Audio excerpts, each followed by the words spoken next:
कहानी का आगाज होता है जब जेक सली और उसकी बीवी नेतिरी अपने बच्चों के साथ पंडोरा पार पुरसुकून जिंदगी गुजर रहे होते हैं। जेक अब पूरी तरह से नासिक समाज में ढाल चुका है और उनका लीडर बन चुका है। नेतिरी भी अपने रावती नासिक तरीकों से अपने खानदान की देखभाल कर रही होती है। उनके 4 बच्चे हैं, नेत्यम, लोएके, टुक और किरी। मगर उनकी ये सुकून भरी जिंदगी ज्यादा देर तक नहीं रहती क्योंकि इंसानियत दोबारा पंडोरा पर कब्जा करने के इरादे से वापस आती है। इस बार वो और भी ज्यादा ताकतवर और तरक्की याफ्ता टेक्नोलॉजी के साथ आते हैं। वो पंडोरा के कुदरती वसेल का दोहन करने और वहां नई बस्तियां बसाने का प्लान बनते हैं। इंसानों के इस हमले के पीछे एक अहम साइंटिस्ट डॉक्टर ग्रेस ऑगस्टीन के अवतार का पुनर्जन्म भी है, जो अब नासिक्स लोगों के साथ है, मगर उससे अपनी पुरानी यादों से जूझना पड़ता है। इस फिल्म में नासिक्स लोगों और इंसानों के दरमियान संघर्ष को फिर से मरकजी नुक्ता बनाया गया है। जेक और नेतिरी को अपने खानदान और पंडोरा की हिफाजत के लिए और भी मुश्किल चैलेंजों का सामना करना पड़ता है। उनके बच्चे भी इस जंग में शामिल होते हैं, जिससे कहानी में और भी गहराई और जज्बाती पहलू जुड़ जाता है। खासकर लोएके, जो अपने वालिद की उम्मीदों पर खरा उतरने की कोशिश करता है, लेकिन हमेशा कुछ ना कुछ गलत करता है। फिल्म में नए किरदारों और नए मकामत का भी तारुफ कराया गया है। नासिक्स लोगों के मुख्तलिफ कबाइल हैं, जिनमें से एक अहम कबीला है मिटकाइना।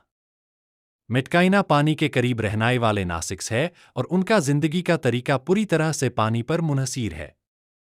जेक और उसका खानदान मिटकाइना की मदद लेते हैं और उनसे सीखते हैं कि कैसे पानी में जिंदा रहा जाए।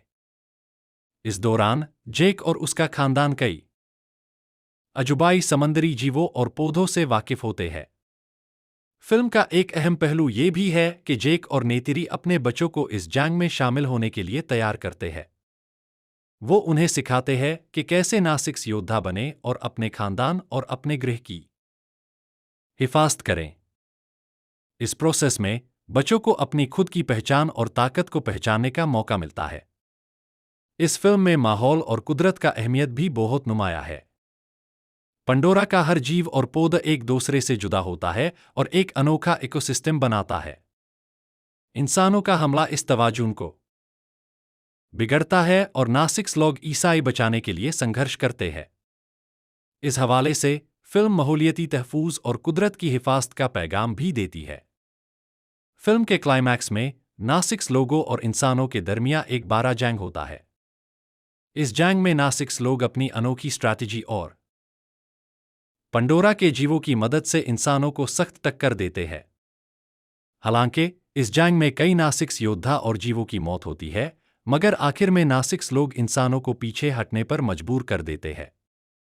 इस जंग में जेक का खानदान भी अहम किरदार अदा करता है और सभी अफराद अपनी अपनी जिम्मेदारियों को निभाते हैं।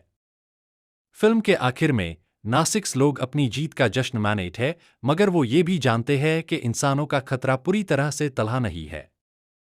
जेक और नेतिरी अपने बच्चों के साथ एक नई शुरुआत करने की कोशिश करते हैं और पंडोरा की तहफ़्फ़ुज़ के लिए एकजुट रहते हैं। इस तरह अवतार 3 एक दिलचस्प, जज्बाती और विजुअल तौर पर बेहतरीन तजुर्बा पेश करती है, जो देखने वालों को पंडोरा की जादू भरी दुनिया में ले जाती है।